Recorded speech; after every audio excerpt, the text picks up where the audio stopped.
After this video, you don't have to trash a kind of insole or slippers that is not your size. Hi, my name is Odorole Mejibola and I am your Shoemaking Made Easy tutor. Today we are going to be looking at this beautiful revamp that I did for one of my customer. What was the problem with the revamp? How did I solve the problem that she has with the revamp? All I need you to do is to sit with me and I'm gonna be what? Right.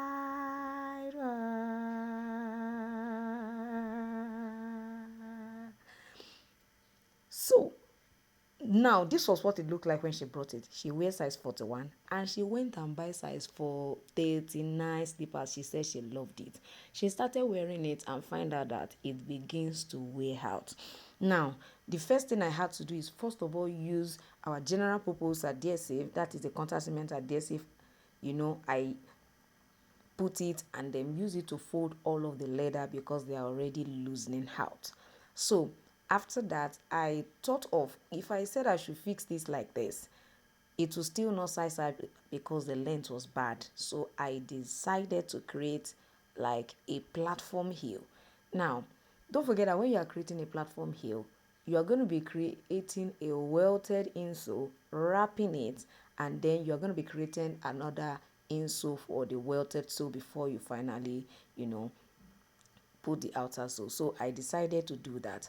So since I told you that she wears 41, but because of the love of the design, made her to buy a size 39 footwear, knowing fully well that the length would definitely be shorter than her leg. So I'm just going to take my time here. What I was doing there is, of course, I'm just creating a space for the welt.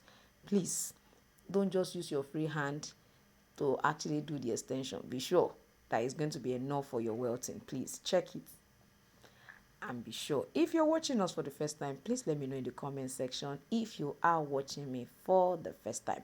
I would love to actually send you a big hug in my next video. So please let me know if you're watching for the first time. So all I did was just try to create the outline and then go ahead and begin to work on the surface.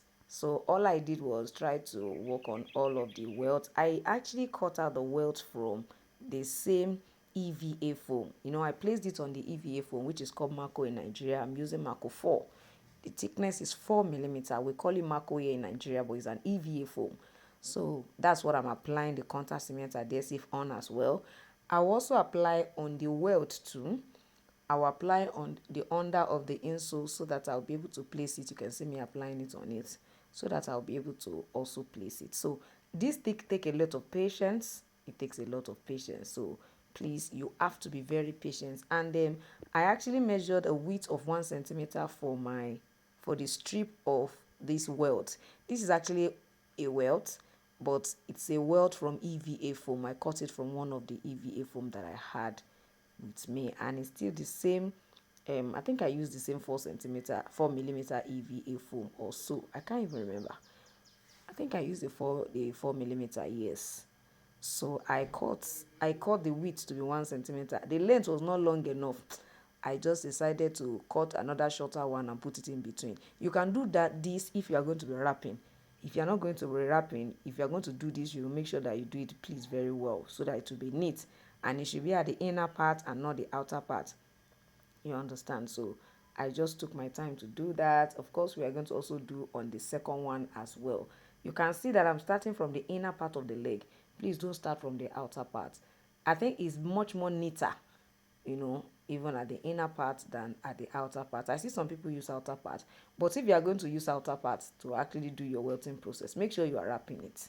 You understand? So that at least it will enhance the neatness of the welting. You understand? They should not be seeing it outside. Let it be inside. At least somebody does not notice it easily. All right, so the next thing we're going to definitely be doing is we are going to go ahead and work on all of the edges of this. I will use my grinding machine to smoothen all of the edges. Now I intentionally had to show us all of this because I find out that the way you hold whatever you are actually grinding or finishing on your grinding machine, which is popularly called filing machine, determines whether it will kick it off your hand or it will not kick it off. So please learn to hold it. You can see the way I'm holding it, and you can see the way I'm filing upwards, like I'm filing towards myself. Some people love to file to do it downwards, but I find it easy to do upwards, and that's why you see me do that majority of the time. It's not like you can't do it that way, but just find a suitable position, for yourself, and then for your own technique that works perfectly well for you. However, seeing this, at least you'll be able to have an idea when you buy your own. In case you have not bought one yet, you will know how to easily use it. This is quite is a bit small, so that's why I was able to put it on a bench. Some of the big ones, you can also put them on the bench, but you definitely have to sit on it before you can use it. This one, I was not sitting on it, I was just standing, and I can still work with it, and it's a bench, so the weight is not much. That's why I can do that. You understand? So you can put it on a bench, you can put it on a stool. If it's the big one, if you put it on a stool, you have to hold it down very well so that it does not fall off. It does not fall off. So as long as you have a perfect fit, I actually didn't want to show us out how I cover all of the edges, because I've done that before. So I don't think I should go over that. Just get your leather that goes around it, and you understand, apply your gum, and then wrap it all around. I have a video on this already, that's why I didn't do it. You understand? So there are two ways you can wrap. You can just cut straight and wrap it and finish it at the inner part, let it overlap there, or you decide to stitch it. This particular one, I stitch before I place it on the edge. I check it, I make sure I size it perfectly well before I place it. Sorry, I had to increase the speed. I didn't want to take all of our time because of this, because I have a video on it. So you can let me know in the comment section. I would like to see your video on how to create a platform heel, and I will guide you on how to achieve that. Please make sure you say it very well so that I will know what you are talking about, because you might be watching this after 6 months and you find out that hula, I'm so sorry, I don't know how come I did not record the bottoming. I thought I was recording it until I checked my phone and I could not find it. You don't know what that means. It's so painful. But I just apply my contact adhesive, and then I try to use my glue, just some dot inside it. I didn't wait to seal it, to bottom it before I added the glue.